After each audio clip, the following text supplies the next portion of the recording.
1990년 2월 23일 크리스마스 밤, 한 여성이 파티 후 남자친구에게 끔찍한 선물을 주었다.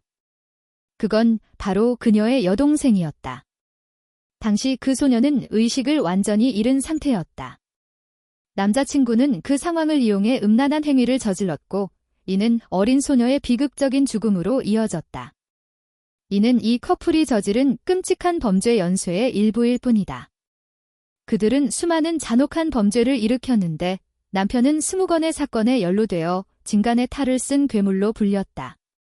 아내 역시 그에 못지않은 잔인한 행동으로 캐나다에서 가장 혐오받는 여성으로 불렸다.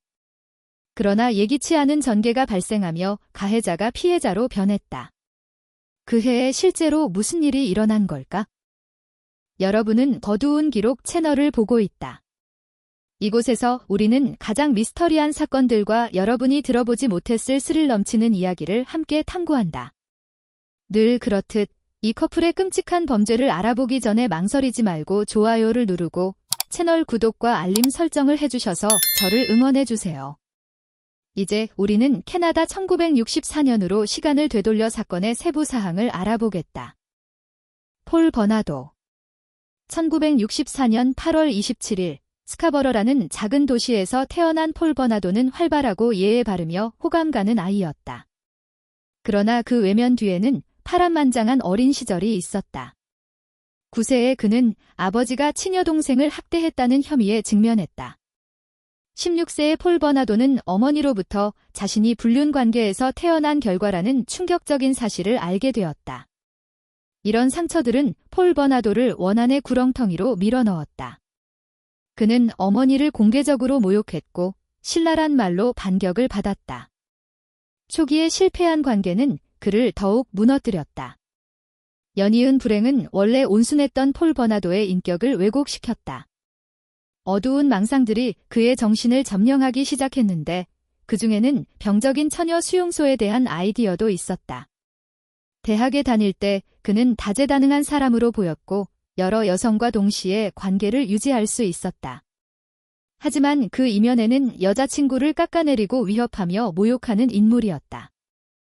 1987년 대학 졸업 후 폴 버나도는 스카버러에서 여성들에게 공포를 퍼뜨리기 시작했다. 3년 만에 그는 밤늦게 갑자기 뒤에서 나타나 피해자를 제압하고 폭행하는 수법으로 일련의 잔혹한 공격을 감행했다. 그는 끔찍한 공포를 일으켰다. 그 과정에서 그는 피해자들을 무자비하게 구타해 공격자를 알아볼 수 없게 만들었다. 1990년 5월 26일 긴 공격 끝에 피해자가 중요한 단서를 제공할 때까지였다. 스카버러 강간범의 몽타주가 공개되었지만 그를 체포하는 데는 많은 어려움이 있었다. 경찰 내부의 권력 다툼과 갈등으로 수사가 지연되었고 심지어 무고한 사람을 체포하고 잘못 판결 내리는 일까지 있었다. 그동안 폴 버나도는 법의 손길을 피해 밤에 범죄를 계속 저질렀다. 그는 이중 생활을 했다. 낮에는 품위 있는 남자였고 밤에는 병적인 취미를 가진 자였다. 범죄를 저지르는 동안 폴 버나도는 독신이 아니었다. 1987년 10월 17일 그는 미래의 아내 칼라 호몰카를 만났다. 1970년 온타리오에서 태어난 칼라 호몰카는 폴 버나도와 달리 비교적 평온한 가정에서 자랐다. 그녀는 세 자매 중 맞이였고 아버지의 사랑을 받았다. 그러나 그녀의 가정에도 문제가 있었다. 아버지가 애인을 둔 것이었다. 칼라 호몰카의 어머니는 침묵을 선택했고 가정의 안정을 유지하기 위해 삼자 관계를 제안했다. 칼라 호몰카는 동물을 사랑하는 사람이었다. 그녀는 애완동물 가게에서 일했고 개를 키웠다. 그녀는 스카버러의 애완동물 가게 모임에서 폴 버나도를 만났다. 두 사람은 빠르게 공감대를 형성했고 그날 밤 친구들 앞에서 관계를 맺었다. 칼라 호몰카의 부모는 품위 있고 잘생긴 사위 폴 버나도를 매우 좋아했다. 그러나 그 외면 뒤에는 전혀 다른 사람이 있었다. 칼라 호몰카는 남자친구의 본성을 알면서도 멀리하지 않고 오히려 그의 범죄에 공모했다. 폴 버나도는 처녀성에 대한 병적인 집착이 있었다. 오랫동안 순결을 잃은 칼라 호몰카는 늘 후회했다. 이는 잔인한 행동으로 이어졌다. 칼라 호몰카에게는 15세 여동생 태미가 있었다. 순진하고 사랑스러운 소녀였던 태미의 순결에 폴 버나도가 집착했다. 1990년 여름, 폴 버나도는 태미를 엿보기 시작했다. 그녀가 깊이 잠든 사이 방에 몰래 들어가 자신의 욕망을 채우려 했다. 만약 당신의 남자친구가 여동생을 괴롭히려 한다는 걸 알았다면 어떻게 하겠는가? 칼라 호몰카는 누구도 예상치 못한 일을 했다. 그녀는 여동생을 그에게 바쳤다. 1990년 7월 25일, 칼라 호몰카는 직장에서 진정제를 훔쳐 태미의 저녁 식사에 넣었다. 여동생이 의식을 잃자 폴 버나도가 급히 행동에 나섰지만 태미가 갑자기 깨어나며 그는 포기해야 했다. 1990년 11월 20일, 경찰은 여러 정보원을 통해 폴 버나도를 방문했다. 그러나 그들은 폴 버나도를 주요 용의자로 보지 않았다. 이번 만남은 그의 위험성을 과소평가하게 만들었다. 품위 있고 성공한 남자가 연쇄 범죄자일 수 있을까? 그래서 폴 버나도가 자발적으로 머리카락, 타액, 혈액 샘플을 제공한 후 경찰은 떠났다. 진짜 범인 폴 버나도가 경찰을 쉽게 속인 것이 이해하기 어렵다. 화려한 외모가 그들을 방심하게 했을까? 이런 테마는 이후 비극적인 결과를 낳았다. 첫 실패는 폴 버나도를 더 대담하게 만들었다. 그는 칼라 호몰카에게 여동생 흉내를 내게 해 병적인 욕망을 채웠다. 칼라 호몰카는 다시 여동생을 희생양으로 삼았다. 그녀는 진정제와 수면제를 훔쳤고 이번엔 끝까지 실행할 결심을 했다. 12월 23일 크리스마스 파티 후 태미는 약에 취했다. 실수가 반복될까 봐 칼라 호몰카는 마취제 묻은 손수건으로 여동생의 입과 코를 막았다. 동시에 폴 버나도에게 행동을 부추겼다. 폴 버나도는 자신의 음란한 행위를 촬영했지만 그때 태미가 갑자기 토하며 숨을 멈췄다. 두 사람은 당황하며 구하려 했지만 너무 늦었다. 경찰이 오기 전 그들은 증거를 급히 없앴다. 태미 얼굴에 화학 화상 흔적이 있었지만 쌓이는 구토로 인한 질식으로 결론 났다. 비극적인 사고였다. 태미의 죽음은 폴 버나도와 칼라 호몰카에게 전혀 반성을 일으키지 않았다. 그들은 결혼 초대장과 태미관 옆에 함께 찍은 사진을 두며 잔인하게 조롱했다. 폴 버나도는 장난감을 잃은 것에만 슬퍼했고 회개는 없었다. 그의 비인간성은 칼라 호몰카에게까지 분노하게 했다. 개가 폴 버나도를 물자 그는 보복으로 개를 먹어버렸다. 반년 후 1991년 6월 7일 칼라 호몰카는 동료 제인을 집에 초대했다.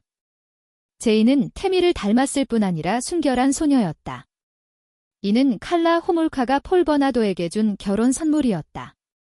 그녀는 예전 수법대로 제인에게 진정제를 먹여 폴 버나도가 의식 없는 그녀에게 음란 행위를 하게 했다.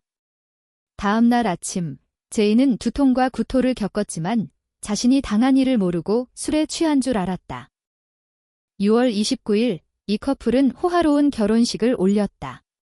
같은 날, 14세 레슬리 마하피의 시신이 강 아래 콘크리트 덩어리 속에서 발견되었다. 2주 전인 6월 15일 새벽, 레슬리는 통금 시간을 어겨 문 밖에 갇혔다. 폴 버나도가 문 밖에 레슬리를 발견했다. 그는 담배를 주고 갑자기 눈을 가렸다. 그녀를 묶은 후 폴 버나도는 칼라 호몰카에게 이 기쁜 소식을 전하러 갔다. 그들은 잔혹한 행위를 했고 이는 나중에 발견된 테이프에 녹화되었다. 폴 버나도는 음악을 들으며 레슬리를 괴롭혔다. 그들은 병적인 쾌락을 즐겼다. 레슬리는 이 두 악마가 자신을 모욕한 후 풀어주길 바랐지만 눈가리개가 풀리자 살아남을 희망이 없음을 알았다. 레슬리가 살해당한 후 폴 버나도와 칼라 호몰카는 시신을 지하실에 숨겼다. 그들은 태연히 아버지의 날을 가족과 축하했다. 이후 레슬리의 시신을 여러 조각으로 나누고 시멘트로 싸서 깁슨 호수에 버렸다. 29일에야 낚시꾼 부자가 시신을 발견했다. 잔혹한 토막살인 사건은 여론을 충격에 빠뜨렸지만 경찰은 신혼부부와의 연관성을 찾지 못했다. 1991년 7월 28일 폴 버나도는 또 다른 피해자 시드니를 노렸다. 똑똑한 소녀 시드니는 노란 닛산 차량이 자신을 미행하는 걸 알아챘다. 집에 갈 때 폴 버나도의 차가 천천히 지나갔다. 그는 그녀를 뚫어지게 쳐다봤다. 약 2주 후인 8월 9일, 폴 버나도가 다시 나타났다. 시드니는 그를 따돌리려 했지만 폴 버나도는 집요하게 따라붙었다. 위험한 상황에서 시드니는 남자친구 집으로 차를 몰았다. 전화를 받은 남자친구가 돌아와 상황이 이상함을 눈치채자 폴 버나도는 차를 버리고 도망갔다. 시드니의 남자친구는 차 엔진 덮개가 뜨거운 걸 보고 미행자가 근처에 있음을 알았다. 그는 주변을 수색했지만 폴 버나도는 재빨리 차를 타고 사라졌다. 그를 잡지 못했지만 시드니와 남자친구는 차 번호를 기록해 경찰에 신고했다. 그러나 경찰은 차 주인이 폴 버나도임을 확인한 후 더 조사하지 않았다. 다음 날 폴 버나도가 체포되자 칼라 호몰카는 다시 제인을 집에 초대했다.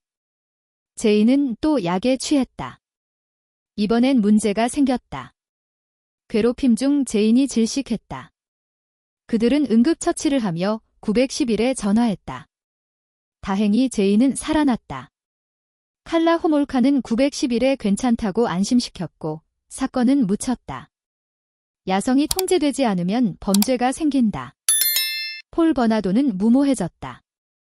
그는 칼라 호몰카에게 새 먹잇감을 찾는다고 자주 말했다. 칼라 호몰카는 폴 버나도의 취미를 충족시키려 친구 제인을 해치려 했다. 이번엔 약을 쓰지 않고 제인에게 그녀의 순결에 대해 직접 말했다. 제인은 믿을 수 없었다. 그녀는 화를 내며 둘과 다퉜다. 결국 폴 버나도는 원하던 장난감을 잃었다. 1992년 4월 16일 오후 폴 버나도와 칼라 호몰카는 고등학교를 지나던 15세 크리스틴 프렌치를 노렸다. 칼라 호몰카는 차에서 내려 길을 묻는 척했고 폴 버나도는 뒤에서 크리스틴을 공격했다. 크리스틴은 재능 있고 성적이 좋으며 남을 돕는 소녀였다. 늘 제 시간에 집에 갔지만 그날 그녀는 사라졌다. 크리스틴의 부모는 즉시 경찰에 신고했다. 경찰은 처음엔 실종 사건으로 처리했다. 몇몇 목격자와 크리스틴의 신발을 찾았지만 더는 단서가 없었다. 크리스틴을 납치한 후 폴 버나도와 칼라 호몰카는 신분을 숨기지 않았다. 이는 그들이 처음부터 잔인한 계획을 세웠음을 보여준다. 크리스틴은 살아남으려 절박하게 그들과 협력했다. 그녀는 레슬리를 모욕하는 영상을 보게 되고 자신의 머리카락을 먹도록 강요받았다. 협력은 학대를 심화시켰다. 폴 버나도는 잔인한 말로 그녀를 모욕했다.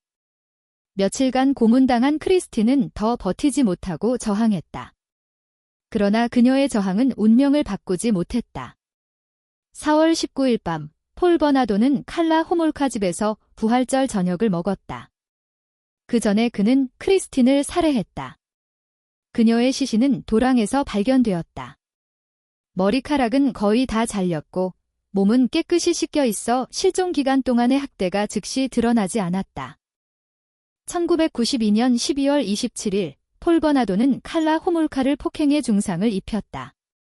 다음 해 1월 4일 칼라 호몰카가 출근했을 때 동료들이 그녀의 상처를 봤다. 칼라 호몰카는 교통사고라고 거짓말했지만 동료들은 믿지 않고 그녀의 부모에게 알렸다. 칼라 호몰카의 부모는 그녀를 병원에 데려갔다. 거기서 칼라 호몰카는 태도를 바꿔 폴 버나도가 자신을 통제하고 범죄를 강요했다고 고발했다. 2월 초 폴 버나도 수사 중 경찰은 칼라 호몰카의 역할도 의심했다. 그녀가 찬 미키마우스 시계가 피해자 크리스틴의 것과 같아 칼라 호몰카가 강요당했는지 자발적으로 참여했는지 의문이 생겼다.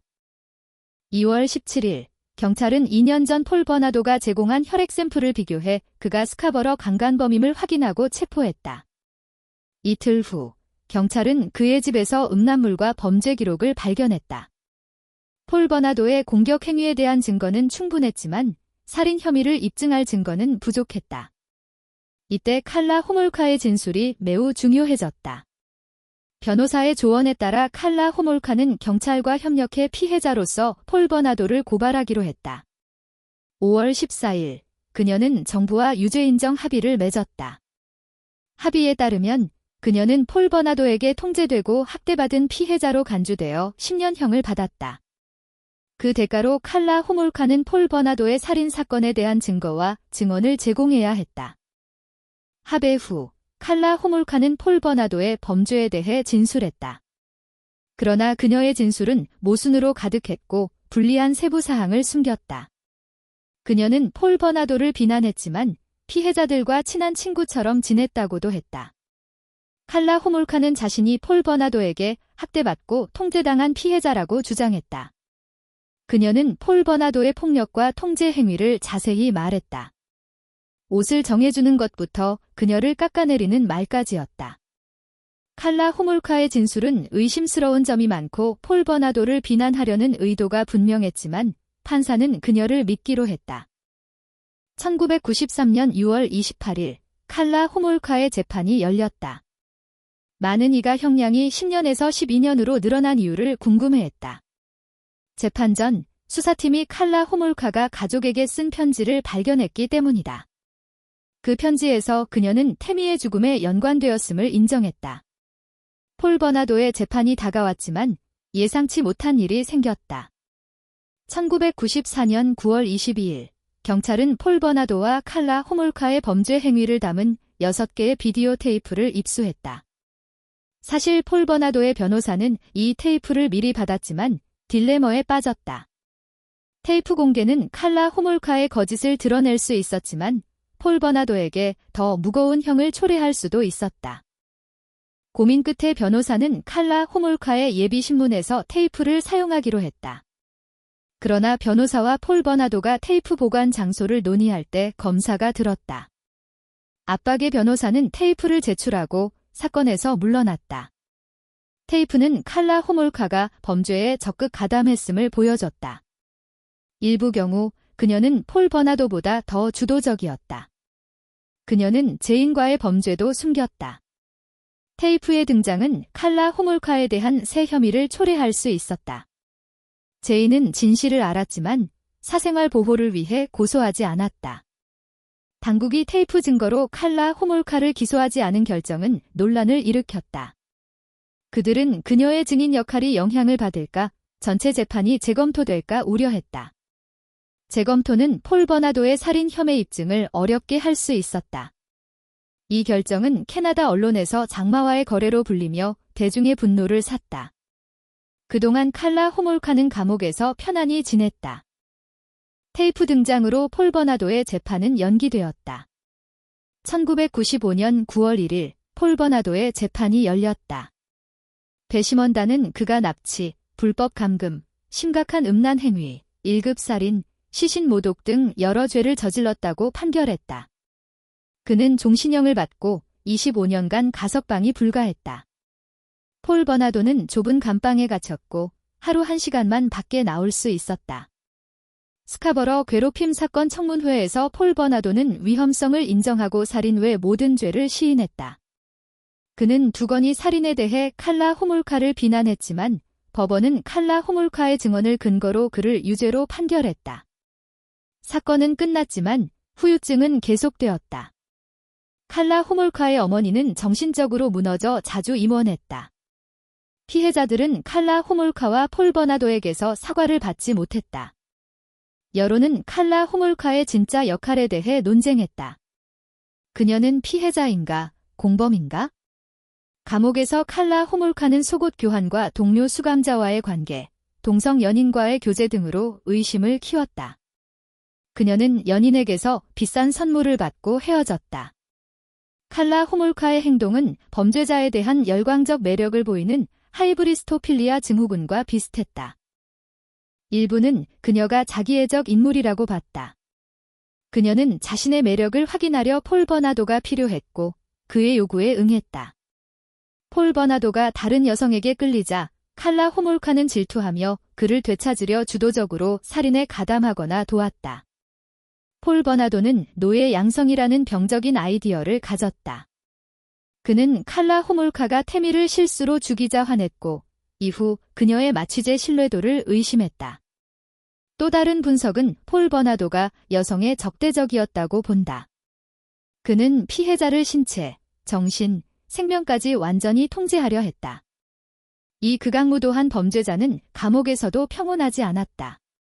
늘 누군가 그를 때리려 했다. 그가 독방에 장기간 갇힌 건 교도소가 그에 맞아 죽을까 걱정했기 때문이다. 폴 버나도는 2018년 10월 17일과 2021년 6월 22일 두 번 가석방을 신청했지만 거부되었다. 반면 칼라 호몰카는 2005년 7월 4일 출소해 결혼하고 새 아이를 낳았다. 그러나 그녀의 삶은 평화롭지 않았다. 부모들은 자녀가 칼라 호몰카의 아이들과 같은 학교에 다니는 걸 걱정했다. 칼라 호몰카는 익명으로 살려 했지만 여론의 추적을 피하지 못했다. 2020년 1월 그녀가 퀘벡에서 친구나 가족 없이 혼자 사는 게 발견되었다. 법의 처벌은 피했지만 사회의 심판은 벗어날 수 없었다. 폴 버나도와 칼라 호몰카 사건은 도덕적 타락과 잔혹한 폭력의 끔찍한 사례다. 이 사건은 사법체계, 특히 칼라 호몰카의 유죄 인정 합의에 대한 논란을 낳았다. 많은 이가 그녀가 범죄에 비해 충분히 처벌받지 않았다고 본다. 오늘 사건은 여기서 끝난다. 여러분은 어떻게 생각하는가? 무엇이 폴 버나도와 칼라 호몰카를 이런 잔혹한 범죄로 이끌었을까? 칼라 호몰카가 출소 후 평범한 삶을 사는 게 피해자 가족들에게 공정할까? 의견을 댓글로 남겨 함께 논의해보세요. 떠나기 전 좋아요, 구독, 알림 설정을 잊지 말고 어두운 기록 채널에서 최고의 사건들을 계속 따라와 주세요.